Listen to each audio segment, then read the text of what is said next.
नरेंद्र मोदी जी के नेतृत्व में वित्त मंत्री ने जो बजट पेश किया है उस पर मेरी बात रख रहा हूं। यह बजट भारत की आजादी के 75 साल होने पर अमृत काल का पहला बजट है।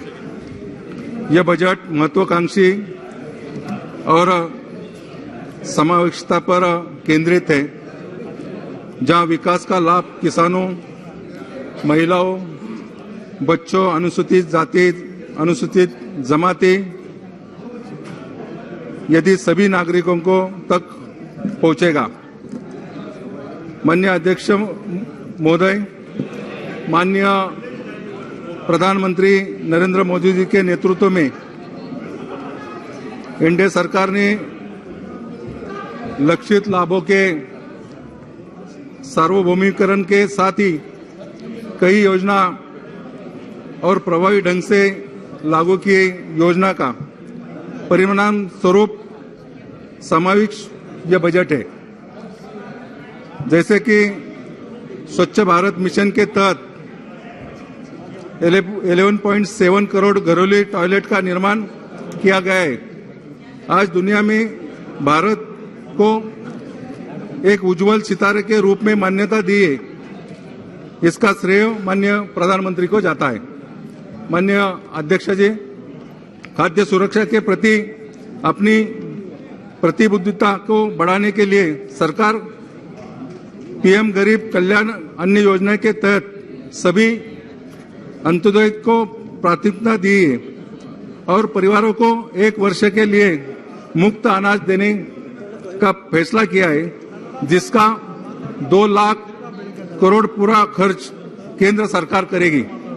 यह गरीबों के हित के लिए उठाया एक क्रांतिकारी कदम है। अध्यक्ष जी, इस बजट में प्रधानमंत्री आवास योजना के लिए आवंटन को 66% बढ़ा दिया है। सरकार का यह कदम स्वागत है।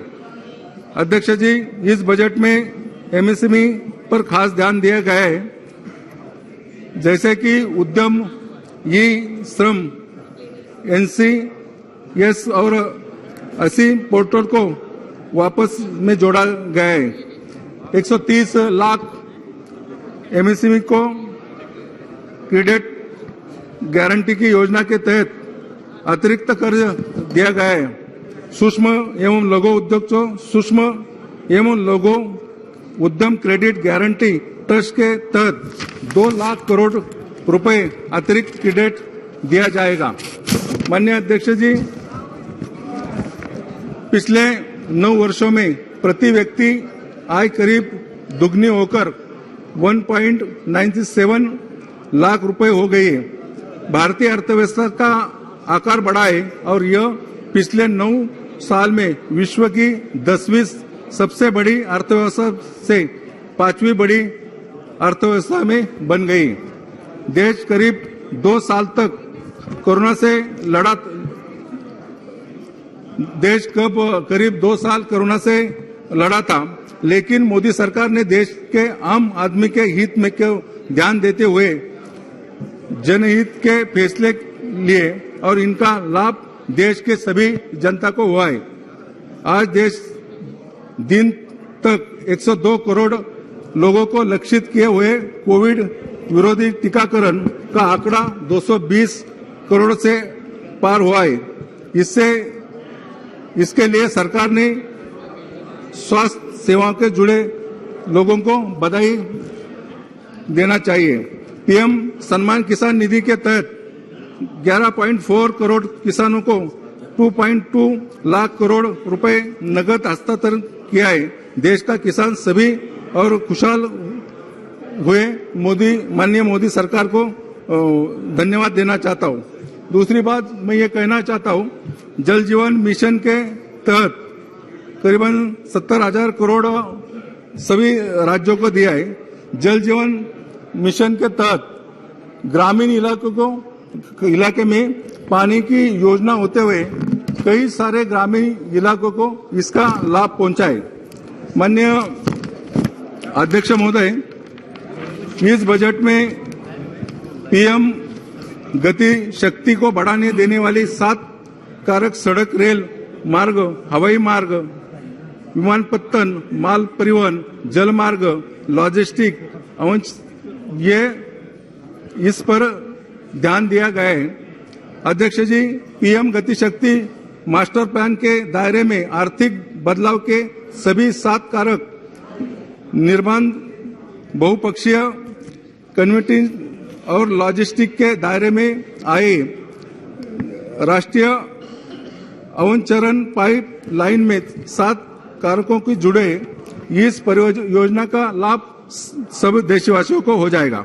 माननीय अध्यक्ष जी, राष्ट्रीय नेटवर्क में 2022-2023 में 25,000 किलोमीटर का विस्तार किया गया है, जिसके लिए राष्ट्रीय राजमार्ग नेटवर्किंग में विस्तार करीबन करने के लिए 20,000 रुपए जुटाए जाएंगे। इसमें देश का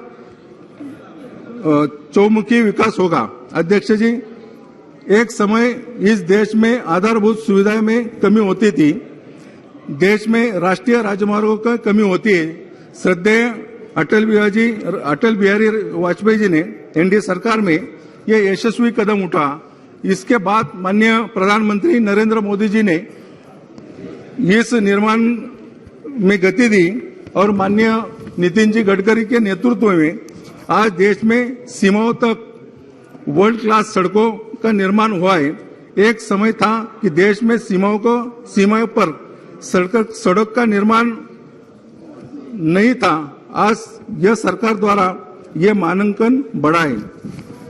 माननीय अध्यक्ष महोदय, पिछले 8 वर्षों में राष्ट्रीय महामार्गों की लंबाई में करीब 50% वृद्धि हुई है।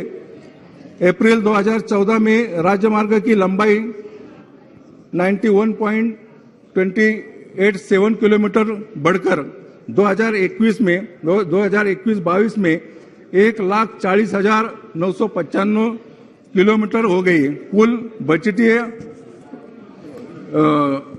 करीबन 5.5 गुना वृद्धि हुई है। आज भारतीय राजमार्गों की चर्चा दुनिया भर में हो रही है। यह सिर्फ मोदी जी के नेतृत्व में ये माननीय नितिन जी गडकरी ने करके दिखाया। माननीय अध्यक्ष जी, मोदी जी के नेतृत्व में सरकार द्वारा देश में आज मेट्रो रेल का जाल बिछा रहा है। यह बजट में पिछले बजट की तुलना में अधिक राशि का प्रावधान किया है। माननीय अध्यक्ष जी, एक साथ जब रेल कोच का आयात करते थे, लेकिन आज हम वर्ल्ड क्लास कोचिंग का निर्माण देश में करते हैं। अध्यक्ष जी, मोदी के नेतृत्व में देश अगले 3 साल के दौरान 400 उत्कृष्ट वंदे भारत रेलगाड़ियों का निर्माण देश में करेगी। साथ ही अगले 3 साल के दौरान नई मल्टी मॉडल लॉजिस्टिक के लिए 100 पीएम गति शक्ति कार्गो टर्मिनल विकसित किए जाएगी। माननीय अध्यक्ष महोदय, इसके साथ ही साथ मैं मेरे चुनाव क्षेत्र में पुणे से लोनावला तक लोकल सेवा चालू करने के बारे में लगातार यह बात रखता हूं। केंद्र सरकार द्वारा इसमें जल्दी से जल्दी अगर सहायता देगी तो निश्चित रूप से यह मार्ग भी बनेगा। दूसरा, कर्जत से पनवेल और पनवेल से उरण तक का मार्ग धीमे गति से चल रहा है, तो ये मार्ग पर रेल विभाग द्वारा ध्यान देने की आवश्यकता है। माननीय अध्यक्ष जी, मैं आपके माध्यम से केंद्र सरकार का ध्यान कुछ जरूरी मुद्दे पर आकर्षित करना चाहता हूं। देश में रिटायर कर्मचारी की संख्या करोड़ों में। सरकार की और उन को दी गई राहत प्रदान नहीं की जाती है। सरकार पेंशन राशि पर इनकम टैक्स वसूल करती है। माननीय फाइनेंस मिनिस्टर ने 2023 के बजट में घोषणा में वरिष्ठ नागरिकों की बचत लिमिट को 1 लाख से 5 लाख रुपए से बढ़कर 30 लाख किया है, जिसका मैं अपनी पार्टी की तरफ से स्वागत करता हूं, परंतु इस बचत पर कमाए ब्याज पर जो टैक्स देना होता है उस पर कोई विचार नहीं किया गया है। पिछले बजट में 75 साल के ऊपर के वरिष्ठ नागरिक को ITR दाखिल करने पर एग्जेंट्स किया है, पर उनकी ब्याज में कई कमाई पर TDS कट नहीं लेगी। जब ITR भरने पर TDS कैसे वापसी मिलेगी? माननीय अध्यक्ष महोदय, 70 साल के आयु के बाद वरिष्ठ नागरिक मेडिकल बीमा के लिए पात्र नहीं है। इसमें सरकार ने ध्यान देने की आवश्यकता है। माननीय अध्यक्ष महोदय, यह बजट गए 9 साल का कार्यकाल का माननीय मोदी जी के बजट का एक सर्वोत्तम बजट है। इसमें सभी लोगों को ध्यान दिया है, जैसे कि गरीब हो, किसान हो, कर्मचारी हो, इस पर सरकार ने ध्यान दिया है। एक अच्छा और सराहना बजट पेश किया है। माननीय वित्त मंत्री, माननीय प्रधानमंत्री का मैं धन्यवाद करता हूं। एक अच्छा बजट यहाँ पेश हुआ, उसका स्वागत भी करता हूं। श्री महाबली सिंह जी।